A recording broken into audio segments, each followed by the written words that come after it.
Assalamualaikum warahmatullahi wabarakatuh. Alhamdulillah, pada kesempatan kali ini saya akan membahas materi PKN kelas 10, Integrasi Nasional dalam Bingkai Bhinneka Tunggal Ika. Ini adalah peta negara kesatuan Republik Indonesia. Kita tahu ya, di Indonesia ini banyak sekali perbedaan yang ada, baik perbedaan suku, agama, ras, budaya, adat, dan istiadat. Dan di setiap daerah itu memiliki kekhasan sendiri.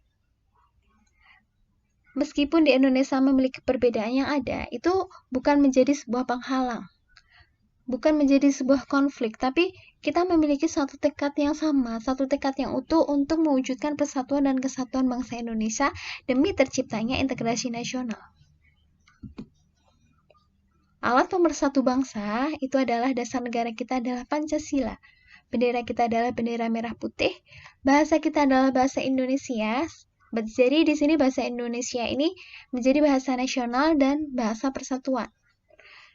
Dan juga bahasa Indonesia ini juga dipelajari oleh negara-negara lain. Jadi kita patut bangga ya, bahasa Indonesia ini menjadi bahasa internasional yang dipelajari oleh beberapa negara yang ada di dunia ini. Lambang negara kita adalah burung Garuda, lagu kebangsaan kita adalah Indonesia Raya, dan berbagai lagu-lagu perjuangan lainnya.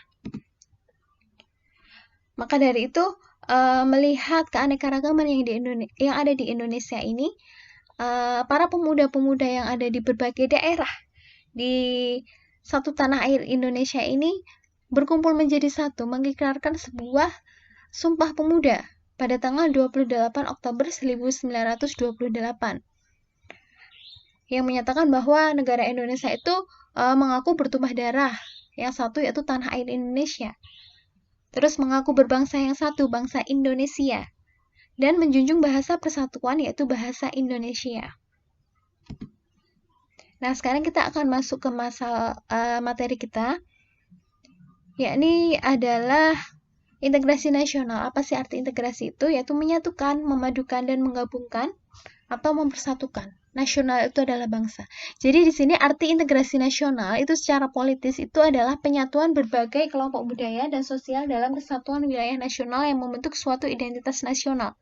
Sedangkan secara antropologis itu adalah proses penyesuaian di antara unsur kebudayaan yang berbeda sehingga mencapai suatu keserasian fungsi dalam kehidupan masyarakat.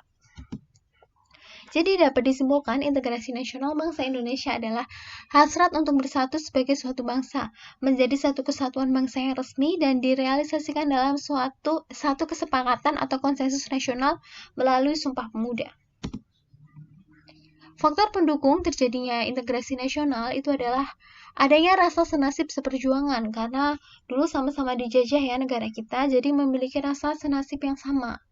Terus pengamalan ideologi nasional, keinginan untuk bersatu, antisipasi ancaman dari luar, adanya semangat gotong royong, solidaritas, dan toleransi keagamaan, serta penggunaan bahasa Indonesia.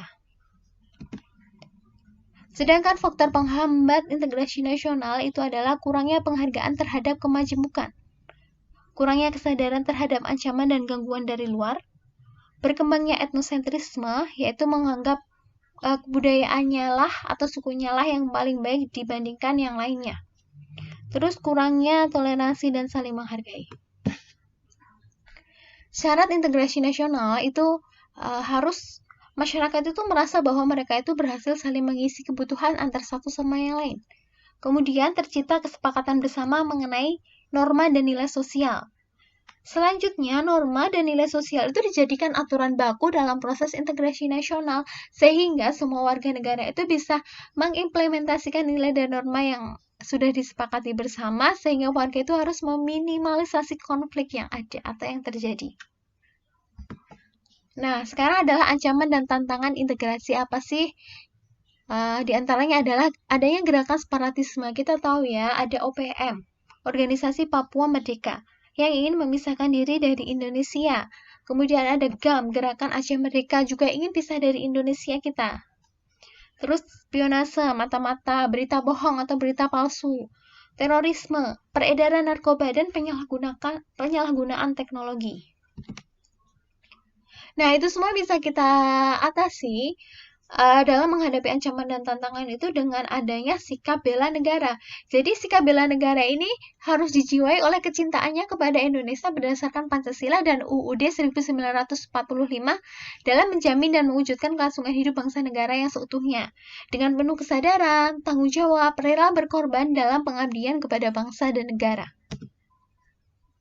Nah, cara menghadapi itu tadi kan dengan melakukan bela negara, tapi juga kita harus mewaspadai hal-hal yang terjadi. Contohnya adanya ancaman, gangguan, hambatan, tantangan, AGHT.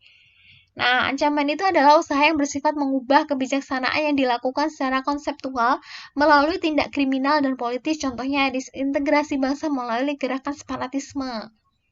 Terus gangguan, yakni usaha yang berasal dari luar, bersifat atau bertujuan melemahkan secara tidak konseptual. Contohnya, kebudayaan asing yang membawa serta ideologi yang berbeda dengan ideologi bangsa Indonesia kita ini. Yang ketiga adalah hambatan, usaha yang berasal dari diri sendiri, yang bersifat untuk melemahkan atau menghalangi secara tidak konseptual. Contohnya adanya paham etnosentrisme dari beberapa suku bangsa yang menganggap kebudayaannya lah lebih baik dari kebudayaan suku bangsa yang lainnya. Selanjutnya adalah tantangan, yakni hal atau usaha yang bertujuan menggugah kemampuan yang ada. Contohnya adanya sikap kita untuk melakukan pemerataan pendidikan hingga ke daerah terpencil. Nah, kalian sudah bisa memahami apa arti itu AGHT beserta contoh-contohnya? Nah, dasar hukum bela negara ini ada di Undang-Undang Dasar Negara Republik Indonesia tahun 1945. Pasal 27 ayat 3 tentang bela negara, pasal 30 ayat 1 tentang pertahanan dan keamanan negara. Kemudian TAP MPR nomor 6 tahun 2000 tentang pemisahan TNI dan Polri. TAP MPR nomor 7 tahun 2000 tentang peranan TNI dan Polri.